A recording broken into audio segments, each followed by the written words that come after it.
तो आज की इस वीडियो में मैं आपको गेम ऑफ डेथ की स्टोरी एक्सप्लेन करूंगी, जो कि 2017 की स्टोरी है। तो अगर आपको वीडियो पसंद है तो वीडियो को लाइक करें और चैनल पर नए हैं तो चैनल को सब्सक्राइब करें। और मूवी की स्टार्टिंग में हमें कुछ फ्रेंड्स दिखाए जाते हैं, जिनमें से एक फ्रेंड का नाम टॉम था और उसके साथ उसकी एक सिस्टर भी होती है। और उन सब फ्रेंड्स को कहीं से एक गेम मिल जाती है और उस गेम का नाम होता है गेम ऑफ डेथ। और वो सब अपनी सिटी से दूर किसी फ्रेंड के घर में पार्टी करने आए थे। उनमें से एक फ्रेंड कार्ड पर से गेम के रूल पढ़ता है और गेम के रूल के मुताबिक आपने खुद को मारना होगा और अगर खुद को ना मारा तो किसी न किसी दूसरे को मारना होगा। और सबसे आखिर में जो जिंदा बच जाएगा वही इस गेम का विनर भी होगा। उसके बाद वो सब लोग गेम खेलने लग जाते हैं और अपने अपने फिंगर्स को गेम पर रख देते हैं। और जैसे ही वो गेम स्टार्ट होती है तो वो गेम उन सब फ्रेंड्स के खून का एक एक कतरा ले लेती है और इसके बाद ये गेम स्टार्ट हो जाती है और गेम काउंटर पर 24 लिखा हुआ आ जाता है। तभी टॉम की सिस्टर उस गेम के और रूल्स पढ़ने लगती है और उसका एक रूल ये भी था कि अगर टाइम के अंदर अंदर किसी ने किसी को ना मारा तो गेम खुद ही किसी को मार देगी। और ये गेम उस वक्त खत्म होगी जब गेम काउंटर पर 0 लिखा हुआ आएगा।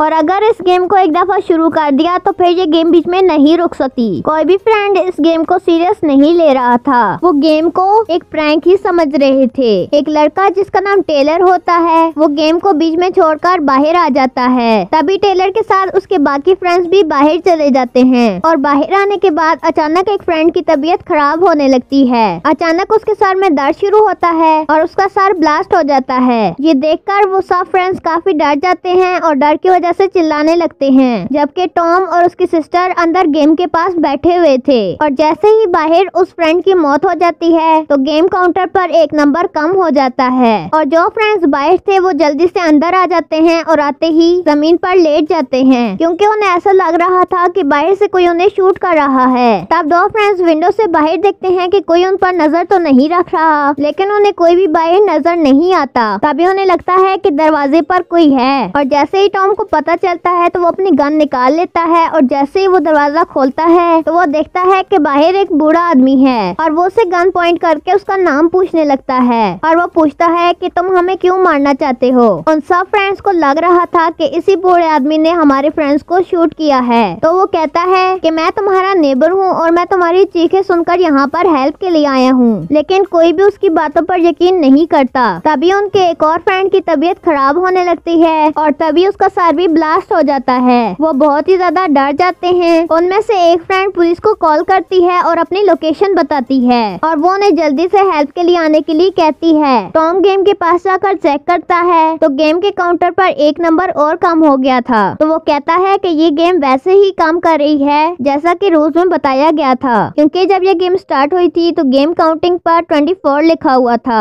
और दो फ्रेंड्स के मरने के बाद अब यहाँ पर 22 लिखा हुआ है। उसके बाद टेलर ये सारी बातें सुनकर गेम को तोड़ने की कोशिश करता है, लेकिन फिर भी गेम नहीं टूटती। तो टॉम कहता है कि मैं इस बूढ़े आदमी को मार दूंगा। गेम के रूल के मुताबिक अगर मैं इसे मार दूंगा तो मेरी जान बच जाएगी। और जैसे ही टॉम बूढ़े आदमी को मार देता है तो गेम काउंटिंग पर एक और नंबर कम हो जाता है। टॉम सबको लिए वहाँ से चला जाता है तो उसकी सिस्टर जाते जाते वो गेम भी अपने साथ ले जाती है और वो गाड़ी में बैठकर वहाँ से चले जाते हैं। उनकी गाड़ी के आगे से पुलिस की एक गाड़ी आ रही होती है तो उनकी एक फ्रेंड उन्हें वापस चलने के लिए कहती है, लेकिन उसकी बात कोई भी नहीं मानता। टॉम कहता है कि अगर हम जिंदा रहना चाहते हैं तो हमें टोटल 21 लोगों को मारना होगा। उनकी एक फ्रेंड कहती है कि हम किसी बेगुनाह को नहीं मार सकते। तभी उनकी कार के सामने एक लड़का आ जाता है, लेकिन टेलर बिल्कुल ठीक वक्त पर ब्रेक लगा लेता है और लड़का बच जाता है। लेकिन टॉम टेलर को गन पॉइंट कर देता है और टेलर अपनी जान बचाने के लिए उस लड़के को गाड़ी से हिट कर देता है, लेकिन गेम काउंटिंग पर कोई फर्क भी नहीं पड़ता, यानी कि वो लड़का अभी तक जिंदा था। तो टॉम टेलर को गाड़ी रिवर्स करने के लिए कहता है तो टेलर बिल्कुल ऐसा ही करता है, लेकिन फिर भी गेम काउंटिंग पर कोई भी फर्क नहीं पड़ता। और फिर उस लड़के को मारने के लिए टॉम खुद गाड़ी से बाहर आ जाता है और वो उस लड़के को बाहर आकर मार देता है। तभी एक लड़की उन्हीं की तरफ भागते हुए आ रही थी तो टॉम उस पर भी गोलियां चलाना शुरू कर देता है, लेकिन वो लड़की जल्दी से अपनी जान बचाकर वहाँ से भाग जाती है, लेकिन वो थोड़ी दूर जाते ही गिर जाती है। टॉम अपनी सिस्टर को गन देते हुए कहता है कि तुम इसे शूट कर दो, लेकिन वो कहती है कि मैं इसे शूट नहीं कर सकती। तो टॉम खुद गन पकड़कर उसको शूट कर देता है। तभी टेलर और एशली उसे ये सब करने से मना करते हैं। वो कहते हैं कि बेकसूर लोगों को मारना बिल्कुल ठीक नहीं है। वो सब लोग गाड़ी से बाहर होते हैं, लेकिन अभी तक उनकी एक फ्रेंड गाड़ी के अंदर ही होती है। तभी उनके पास एक पुलिस ऑफिसर आती है जिसके हाथ में गन भी होती है। वो अपनी गाड़ी से नीचे उतरती है और उनसे पूछती है कि क्या तुम लोग ठीक हो। तो एशली बोलती है कि हमारी गाड़ी से एक हिरन टकरा गया था, हिरन तो मर गया लेकिन हम सब ठीक हैं। पुलिस ऑफिसर कहती है कि हिरन किधर है। तो टेलर कहता है कि हमने उसे झाड़ियों में फेंक दिया है। वो पुलिस ऑफिसर वहाँ से जाने लगती है, लेकिन वो फ्रेंड जो कि कार के अंदर बैठी थी उसका सर भी ब्लास्ट हो जाता है। तो पुलिस ऑफिसर उन सबको गन पॉइंट कर लेती है। वो पुलिस ऑफिसर को मारने लगता है, लेकिन एशली उसे रोक लेती है। वो एशली को गन पॉइंट करके उस पुलिस ऑफिसर को रोकता है। उसके बाद टॉम और उसकी सिस्टर टेलर की गाड़ी में बैठकर वहाँ से भाग जाते हैं। पुलिस ऑफिसर रेडियो के जरिए मैसेज भेजती है और हेल्प मंगवाती है। तभी अचानक से टेलर की तबीयत भी खराब होना शुरू हो जाती है। पुलिस ऑफिसर को कुछ भी समझ नहीं आ रहा था कि ये क्या हो रहा है। एशली सब कुछ जानती थी। वो जानती थी कि अगर उसकी जगह किसी को मार दिया जाए तो उसकी जान बच जाएगी, इसीलिए वो उस पुलिस ऑफिसर को मार देती है, जिससे टेलर की जान बच जाती है। उसके बाद वो दोनों भी पुलिस ऑफिसर की गाड़ी और गन लेकर वहाँ से चले जाते हैं। टेलर की गाड़ी में ट्रैकर लगा हुआ था जो कि टॉम और उसकी सिस्टर के पास थी, तो वो अपने फ्रेंड से कॉल करके उसकी लोकेशन पता करवा लेता है। टेलर और एशली बहुत अच्छे लोग थे। वो बेकसूर लोगों को मारना नहीं चाहते थे और वो किसी न किसी तरह इस गेम को खत्म भी करना चाहते थे। और उन्हें पता था कि टॉम और उसकी सिस्टर बिल्कुल अलग हैं। वो किसी के लिए तो अपनी जान बिल्कुल नहीं देंगे, बल्कि अपने लिए दूसरों की जान ले लेंगे। इसलिए वो दोनों उन दोनों को मारने के लिए उनका पीछा कर रहे होते हैं। तभी टॉम और उसकी सिस्टर एक हॉस्पिटल में जाते हैं और वो वहाँ जाके बहुत से लोगों को मार देते हैं, क्योंकि वो गेम काउंटिंग पर 0 लाना चाहते थे ताकि उनकी जान बच सके और गेम खत्म हो जाए। और उनका पीछा करते करते एशली और टेलर भी वहाँ पर पहुँच चुके थे। वहीं पर एक बच्ची भी होती है जो कि पेशेंट थी और कहीं पर जा रही होती है। तभी टॉम की सिस्टर उसके सामने गन लेकर आ जाती है। वो उसे मारने ही वाली होती है कि तभी वहाँ पर एशली और टेलर आ जाते हैं। वो उसे गन नीचे करने के लिए कहते हैं, लेकिन वो उनकी बात नहीं मानती। वो कहती है कि तुम इस बच्ची को छोड़ दो और मुझे मार दो। तभी वो उसकी तरफ देखती है। एशली टॉम की सिस्टर को मार देती है। तभी एशली और टेलर उस छोटी बच्ची को लेकर वहाँ से चले जाते हैं। दूसरी तरफ पुलिस भी हॉस्पिटल में पहुँच चुकी थी। टॉम जब अपनी सिस्टर को मरा हुआ देखता है तो उसे बहुत ही ज्यादा दुख होता है। तभी एशली और टेलर भी वहाँ पर पहुँच जाते हैं। तभी वो उसे समझाने की कोशिश करते हैं कि हम लोग बेकसूर लोगों को नहीं मार सकते हैं। तो टॉम कहता है कि हम भी बेकसूर हैं, हमने क्या किया है, और अगर हमने किसी को ना मारा तो गेम हमें मार देगी। टॉम अपनी गन उठाने के लिए नीचे होता है तो टेलर उसे वहीं पर मार देता है और टॉम भी मर जाता है जो कि दूसरे बेकसूर लोगों को मार रहा था। तभी गेम काउंटिंग पर 1 लिखा हुआ आ जाता है। अब एक ही इंसान मरने के लिए रह गया था, लेकिन वहाँ पर लोग तो 2 थे। और यहाँ पर एशली अपने आप को बचाने के लिए टेलर को 3 बार शूट करती है, जिससे वो मर जाता है। अब एशली क्योंकि अकेली ही रह गई थी और गेम काउंटिंग 0 हो गया था, तो वो इस गेम को जीत चुकी थी। तभी वहाँ पर पुलिस आ जाती है और एशली को पकड़ लेती है। यहीं पर सीन कट होता है और फिर हमें कई साल बाद का सीन दिखाया जाता है, जहाँ पर हमें एक आदमी दिखाया जाता है जो उसी पुलिस ऑफिसर को वही गेम गिफ्ट में दे रहा था। तो इसी के साथ इस मूवी का एंड होता है। तो अगर आप इस तरह के और वीडियो देखना चाहते हैं तो स्क्रीन पर क्लिक करें। अगर आपको वीडियो पसंद आए तो वीडियो को लाइक करें और चैनल पर नए हैं तो चैनल को सब्सक्राइब करें। तो मिलते हैं एक और वीडियो के साथ, तब तक के लिए खुदा हाफिज।